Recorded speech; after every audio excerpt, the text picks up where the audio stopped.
हेमंत अत्री साहब हैं, जो हरियाणा पर बारीक नजर रखते हैं, सीनियर जर्नलिस्ट हैं और राजनीतिक विश्लेषक हैं, दैनिक भास्कर से लंबे समय तक जुड़े रहे हैं। रोहिन कुमार युवा जर्नलिस्ट हैं, जिन्होंने कश्मीर को लेकर एक किताब लिखी है, लाल चौक, और बहुत अच्छी रिपोर्टाज शैली में किताब है। मैं आपकी किताब भी दिखा देता हूं, क्योंकि आज ही ये किताब मैंने फिर से निकाली कश्मीर को समझने के लिए, और वैसे कश्मीर पर बहुत कुछ लिखा जा चुका है। प्रदीप चौहान है, सीनियर जर्नलिस्ट हैं, हरियाणा और पंजाब के ब्यूरो चीफ रहे आज तक में लंबे समय से, इसलिए उनको भी जोड़ा, और नीलू व्यास जो हमारी सहयोगी है। तो सबसे पहला सवाल, हेमंत अत्री वरिष्ठता क्रम में मुझे लगता है सबसे सीनियर मैं हूं और आप हैं, तो आपसे शुरू करते हैं कि तारीखों का ऐलान तो चलिए हरियाणा का हो गया, एक ही दौर में 1 तारीख को सारी सीटें, जम्मू कश्मीर में 3 दौर, लेकिन इसके साथ महाराष्ट्र छूटना, तो पहली प्रतिक्रिया क्या है आपकी? अजीत जी, आपने बहुत बढ़िया बात कही। केवल 24 घंटे पहले माननीय प्रधानमंत्री लाल किले की प्राचीर से वन नेशन वन इलेक्शन की बात कर रहे थे, और ये जो 3 स्टेट है, हरियाणा, झारखंड और महाराष्ट्र, अगर आप 2009 से देखें, इनका चुनाव हमेशा से साथ होता है, हमेशा से। 2009 के बाद 14 देख लीजिए, 19 देख लीजिए। तो ऐसा क्या कारण रहा कि हरियाणा में चुनाव प्रीपोन करना पड़ा और वो दोनों स्टेट अलग करने पड़े? और जब आप 4 स्टेट्स का चुनाव भी साथ नहीं करा सकते, तो वन नेशन वन इलेक्शन की बात आपकी कहां, कितनी वाजिब है, और उसका क्यों जिक्र करते हैं आप बार बार?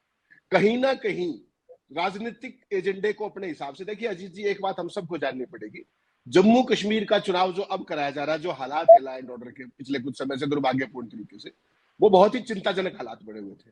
उसके बावजूद 30 सितंबर की जो सुप्रीम कोर्ट की डेडलाइन थी, और उसके कारण थे, 2014 के बाद जम्मू कश्मीर में चुनाव ही नहीं हुआ विधानसभा का, 18 में उनकी जो भंग कर दी गई थी वो स्थिति। और हरियाणा का तो आप सुनेंगे तो हैरान रह जाएंगे, इतना इंटरेस्टिंग आपने कभी नहीं सुना होगा। हरियाणा के अंदर आपने आचार संहिता आज लगा दी, भाजपा की सरकार है, समझिएगा, भाजपा की सरकार है, आज आचार संहिता लगा दी, और चुनाव की नोटिफिकेशन होगी 5 सितंबर को। इसका मतलब हरियाणा की सरकार, जो बीजेपी की सरकार है, that has been reduced to a lame duck government. 19 दिन तक वो सरकार अब कोई फैसला नहीं कर सकती, अपनी ही सरकार, भाजपा की सरकार। तो चुनाव आयोग ने ये क्या किया है, ये तो बीजेपी जाने, लेकिन कुल मिलाकर ये कि हरियाणा में जो इनका रिजीम था, वो भी कट शॉर्ट 1 महीना तो अदरवाइज हो गया। अदरवाइज इनका जो टर्म है वो नवंबर तक है, जैसा आपको पता है, जब तीनों इकट्ठे चुनाव होते हैं। और अब उसमें भी 16 अगस्त को डिक्लेयर करके आपने 5 सितंबर से पहले जो 19 दिन का गैप है, जैसे कश्मीर का है, मान लीजिए कश्मीर में आज आपने अनाउंसमेंट की और पहली नोटिफिकेशन 20 तारीख की है, तो समझ में आता है कि 4 दिन का टाइम है। हरियाणा चूंकि तीन दौर में चुनाव है वहां, तो इसलिए उसको उस तरह से देखें। लेकिन हाँ, आपकी बात से मैं सहमत हूं कि हरियाणा को आपने प्रीपोन्ड किया। पिछले बार अगर देखें तो 21 अक्टूबर को वोटिंग हुई थी और 24 को नतीजे आए थे हरियाणा महाराष्ट्र। इस बार आपने 1 अक्टूबर 20 दिन प्रीपोन्ड किया और महाराष्ट्र को अलग कर दिया। एग्जैक्टली अजीत जी, अगर आपको ध्यान हो, 2022 में यही गेम हुआ था। हिमाचल प्रदेश और गुजरात के चुनाव आपको पता है हमेशा साथ होते हैं, तो हिमाचल के चुनाव पहले करा दिए थे, गुजरात का कार्यक्रम भी बाद में घोषित किया था, आपको ध्यान होगा, 1.5 हफ्ते बाद, और काउंटिंग फिर साथ कराई थी। तो चुनाव आयोग ने जिस तरीके का जो मर्जी आए कर रहे हैं, इसका कोई तरीका बनना चाहिए कि भाई जिसकी जो टर्म है उसके हिसाब से। जम्मू कश्मीर आपको पता है कि वो 30 सितंबर की डेडलाइन थी, वो समझ में आती है। अगर हरियाणा का आप प्रीपोन कर रहे थे, तो आपने महाराष्ट्र झारखंड का क्यों नहीं किया? उसका भी कर सकते थे 6 महीने पहले। जब आप वन नेशन वन इलेक्शन की बात करते हैं राजीव जी, फिर इस तरह की चीज नहीं करनी चाहिए कि 4 स्टेट्स को भी आप इकट्ठा नहीं करा सकते। आप मैसेज क्या देना चाह रहे हैं? और महाराष्ट्र में तो इतना कोई सिक्योरिटी का इशू नहीं है, झारखंड में छोटा मोटा इशू है, वहां पे चूंकि कुछ नक्सल का एरिया है। तो कुल मिलाकर के इलेक्शन कमीशन, सरकार कुछ कहती है, प्रधानमंत्री कुछ दावे करते हैं, और हकीकत यह है कि 4 स्टेट्स के अंदर भी 7 चुनाव नहीं करा सकते। ये इनकी असलियत है, दावे कुछ। एक बार हेमंत अत्री जी सबसे एक बार बात कर ली। हेमंत जी, आज एक सवाल और भी खड़ा हो रहा है कि जो बाई इलेक्शंस होने थे, चाहे वो यूपी का हो या वायनाड का हो, आज वो बाई इलेक्शंस को लेकर कोई अनाउंसमेंट नहीं हुआ। और सही कहा, यूपी की 10 सीटें असेंबली की, सही आपने कहा। वायनाड नहीं, हाँ वायनाड का इलेक्शन सही का था। यूपी की 10 विधानसभा सीटें थी, आज उसका भी तो चुनाव करा सकते थे ना, उसको लेकर कोई अनाउंसमेंट क्यों नहीं हुआ? जी नीलू जी, ये सवाल सुबह से चल रहा था और इसको लेकर बड़ा कंफ्यूजन था। अगर आपने देखा, सुबह सुबह जो इन्विटेशन आया उसका इलेक्शन कमीशन का, उसमें स्पेसिफिकली लिखा हुआ था declaration of schedule of general assembly, general state assembly elections. और बहुत सारे साथी फेसबुक पे, सोशल मीडिया पे सुबह से लगातार मुझसे पूछ रहे थे कि बाई इलेक्शंस का क्या होगा। अगर ऐसे बाई इलेक्शन की हिम्मत पड़ती इनकी, फिर तो महाराष्ट्र और झारखंड भी साथ करा लेते ना।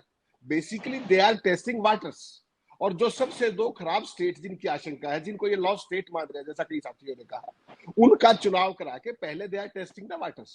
और फिर जो भी उम्मीद और आकांक्षा, जैसे यूपी के अंदर है, मान लीजिए यूपी के अंदर 10 बाई इलेक्शन होने, वो छोटी बात नहीं है, और उसमें बहुत जबरदस्त तलवारें खिंची हुई है केंद्र में और योगी जी के बीच में। उसके लिए भी बहुत सारे फैसले होने होंगे कि भाई उनके कैंडिडेट होंगे या इनके कैंडिडेट होंगे, दिल्ली के तमाम तरह की चीजें। ऐसे ही वायनाड का आपने कहा, वायनाड का बहुत महत्वपूर्ण इसलिए है कि अगर प्रियंका चुनाव डिक्लेयर किया प्रियंका गांधी तो जीत ही जाएंगी, it is just a matter of margin, कितना है राहुल से ऊपर रहेगा नीचे, उतनी सी बात। तो वो अगर करा दिया तो फिर ये होगा कि मोदी जी का तो नीचे लगातार जा रहा है ग्राफ। ये धीरे धीरे स्टेप वाइज जो चीजें कर रहे हैं, बेसिकली जो समझ में आता है अपेरेंटली वो ये है कि इन दो स्टेट से they are testing the waters. और इस दौरान में आपने देखा होगा महाराष्ट्र के अंदर बड़ी जबरदस्त, अजीत सर, रेवड़ियां बट रही है बहुत जबरदस्त तरीके से, महिलाओं के लिए, फलां के लिए, ये के लिए, लाडली बहनों को पैसे भेज रहे हैं। तो वो उसको पूरा कर पाएंगे तब तक, वरना कोड ऑफ कंडक्ट लग जाएगा तो छापा हो जाएगा। तो वो सारा करके फिर उसके प्रोपेगेंडा के लिए दे आर बाइंग टाइम, और उस प्रोपेगेंडा का असर ये यहाँ लाएंगे यूपी में कि देखिए हम यहाँ भी कर सकते हैं, और तमाम चीजें। तो वो ध्यानाकर्षण के लिए बेसिकली क्या है कि ये दो स्टेट की बीमारी निपटे। देखिए जो एक साथी ने कहा ना, युवा ने, मेरे मन में वो बात पहली बार थी, लेकिन अजीत जी ने छोटा सवाल पूछा था पहली बार। बहुत गंभीर बात ये है, जो सबसे गंभीर बात है, कि जम्मू कश्मीर जो सबसे सेंसिटिव स्टेट है, उसका 5-6 साल तो आपने चुनाव नहीं कराया, और जब कराया तो एक यूटी के तौर पर करा रहे हैं। और जो असेंबली होने जा रही है वो that its power have been curtailed like Delhi, तो उस चुनाव के कोई मायने नहीं बचेंगे। और देखिए दिल्ली में इस तरह का ड्रामा आप कर सकते हैं कि देश की राजधानी है, कश्मीर के अंदर ये चीज महंगी पड़ सकती है आपको। एक तो आपने 6 साल तक चुनाव को लटकाए रखा, और उसके बाद जब करा भी रहे तो आधा अधूरा। जो साथी ने कहा, मैं उस बात से 100% सहमत हूँ कि वो जो चीज है वो पुराने जख्मों को कुरेदने वाली बात होगी कि आपने इलेक्शन भी करा दिया, मैं जीत के भी आ गया, और मेरे पास पावर कुछ नहीं है, सब जगह पे एलजी ऊपर बिठा दिए गए हैं।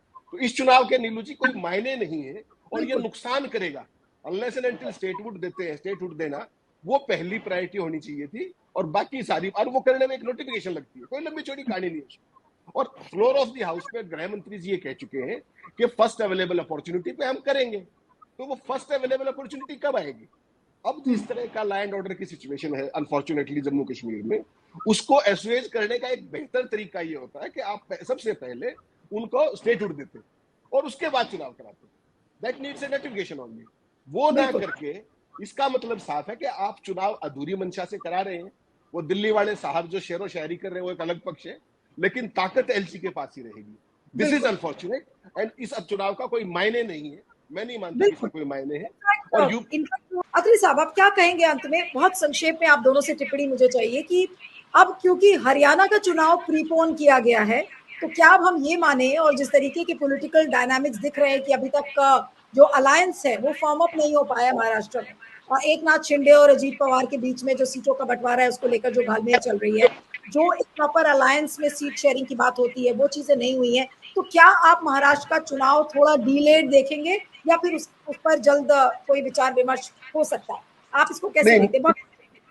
नीलू जी महाराष्ट्र का चुनाव बिल्कुल फेग एंड पे होगा जब उसकी टर्म बिल्कुल असेंबली खत्म होने में 3 से 4 दिन बचेंगे, और उसका बड़ा स्पष्ट कारण है। एक तो जितना भी इन्होंने वहां पे फ्रीबीज बांटी है, जो रेवड़ियां बट रही हैं आप देख रही हैं पिछले 15 दिन से, उसका फिर प्रोपेगेशन और वो सारी चीजें, एक पक्ष वो है। दूसरा एक है जो हरियाणा का और जम्मू कश्मीर का जो फॉल आउट होगा वो बड़ा गंभीर होने वाला है। जम्मू कश्मीर में तो 370 हटा के आपने पूरे देश में मार्केटिंग की थी कि वहां प्लॉट खरीदिए, ये करिए, वो करिए। वो कितने प्लॉट खरीदे, कितनी इंडस्ट्री चली गई वहां पर, बेचारों का स्टेटहुड भी छीन लिया। तो वहां पे हालात ये हुए, तो उसका एक पूरा मैसेज देश में जाएगा। पहली बात, हरियाणा आप कल्पना कर सकती हैं जिस स्टेट के अंदर आपकी सरकार है, और गजब देखिए 1.5 महीने से माइनॉरिटी की सरकार चला रहे हैं धक्के से। जो व्यक्ति मंत्री पद से इस्तीफा दे देना चाहिए था, वो एमएलए भी नहीं है, एमपी भी नहीं है, वो भी मंत्री बने फिर रहे हैं, शपथ भी नहीं ली दोबारा। हरियाणा में फ्री फॉर ऑल है, 87 का हाउस है, 41 की मेंबरशिप है बीजेपी की, एक हरियाणा लोग एचएलपी का है, और बाकी कोई ना तो फ्लोर ऑफ हाउस पे क्या बोलते हैं अपना बहुमत साबित करते हैं, ना कोई सेशन बुलाते हैं, ना कुछ करते हैं। धक्काशाही चल रही है हरियाणा के अंदर। और वैसी सूरत में भी अगर आपको चुनाव प्रीपोन कराना पड़ रहा है तो उसका सीधा मतलब समझिए क्या है। वो मतलब ये है कि हरियाणा के अंदर आपका चुनाव डे बाय डे नीचे जा रहा है, और ये उस चुनाव में ऐसा ना हो जाए कि भारतीय जनता पार्टी की जो 2 से 4 सीटें आया करती पहले, आपको ध्यान होगा 2014 से पहले जो इनकी हालत हुआ करती, मैक्सिमम अलायंस में 12 सीटें आया करती, इनका ये हालत। तो वहां पर ये माननीय मनोहर लाल खट्टर और नायब सिंह सैनी तो बेचारे नए आए, उनका तो क्या ही कहना है। इनकी जो नीतियां थी मनोहर लाल खट्टर की पिछले 10 साल की, मोदी जी की जो एक अग्निवीर थी और तमाम चीजें थी, किसानों का आंदोलन था, और ताजा मैं आपको बता दूं जो विनेश फोगाट के साथ जो कुछ हुआ है, ये लिख के रखिए, वो इनके कफन में कील है। वो कल हिंदुस्तान में आएंगी और कल उनका स्वागत देखिएगा आप, केवल कल सुबह हरियाणा में 10 उनका स्वागत बजे, नहीं। कल सुबह 10 बजे विनेश फोगाट की लैंडिंग है। हाँ, उसका स्वागत जब आप देखेंगी वो भारतीय जनता पार्टी की ऑबिचुरी होगी पॉलिटिकल हरियाणा में, ये लिख के रख लीजिए आप। तो बेसिकली क्या है कि इन्होंने जिसको जितने जख्म दिए हैं उसका हिसाब करने का समय आ गया है। चाहे वो जम्मू कश्मीर हो, ये जम्मू में बड़े उछलते फिरते थे, अब जम्मू में वहीं के साथी ये बता रहे हैं कि इनके पास 25 कैंडिडेट नहीं। कश्मीर के अंदर तो भाई चुनाव ही नहीं लड़ते, लद्दाख में इनको कोई घुसने नहीं देगा, हरियाणा में गाँव में पहले नहीं जाने देते इनको। महाराष्ट्र में आपने देखा पिछली बार लोकसभा में क्या हाल हुआ, महाराष्ट्र के अंदर जो किसानों की पूरी बेल्ट है वहां पर इनको कोई घुसने नहीं देता है। तो अब इनका जो इन्होंने 10 साल में बोया है उसको काटने का समय आ गया है। हरियाणा के अंदर इन्होंने गजब किया, किसानों का 3 साल पुराना मुआवजा तो दिया नहीं, फसलें बर्बाद हुई। इस बार बरसात कम हुई तो उनको 2-2 हजार रुपए की रेवड़ियां बांट रहे हैं अपने सैनी साहब। अरे जिस आदमी का लाख रुपए का नुकसान हुआ उसको 2 हजार रुपए देकर आप चिढ़ा रहे हैं क्या उसको? और उसमें भी कोड ऑफ कंडक्ट आ गया। अब you and me don't know कि वो उनको जा भी पाएंगे या पैसे नहीं। घोषणा एक बात है लेकिन आचार संहिता दूसरी बात है। यही कारण है कि सत्ता में होते हुए भी हरियाणा में विधानसभा का चुनाव प्रीपोन करना पड़ा। और गजब देखिए, जो सरकार चल रही है, चाहे धक्के से ही चल रही है माइनॉरिटी की, वो सरकार 19 दिन के लिए एक्स्ट्रा लेम डक रहेगी। नहीं तो 5 तारीख को चुनाव है, 3 को घोषणा कर देते। आज घोषणा का मतलब क्या है कि उस सरकार, आचार संहिता लागू होगी। हरियाणा के अंदर हजारों विज्ञापन जारी कर रखे हैं। 2 दिन पहले आपने पॉलिसी नोटिफाई की है, 1,20,000 कर्मचारियों को जॉब सिक्योरिटी देंगे। वो नोटिफिकेशन तो हो गई, वो चिट्ठियां मिलेंगी क्या अब उनको? क्या लोग उसको स्वीकार करेंगे? वैसे सारी सूरत हाल में जो चुनाव आयोग बेसिकली जो कहते हैं ना, समझदार जो दोस्त होता है, समझदार दुश्मन मूर्ख दोस्त से भला है। तो ये आज जो कारनामा हुआ है हरियाणा का चुनाव घोषणा करके, मुझे लगता है चुनाव आयोग ने जो बीजेपी की रही सही कसर थी वो भी कबर खोद दी है, क्योंकि जो ये रेवड़ी बांटी थी उसको एग्जीक्यूट नहीं कर पाएंगे। और महाराष्ट्र की स्थिति, ये वहां कुछ भी बांट ले, महाराष्ट्र के ये क्या कर रहे हो सेनापति? अस्त्र के साथ साथ दिमाग भी चला। ऐसा है नीलू जी।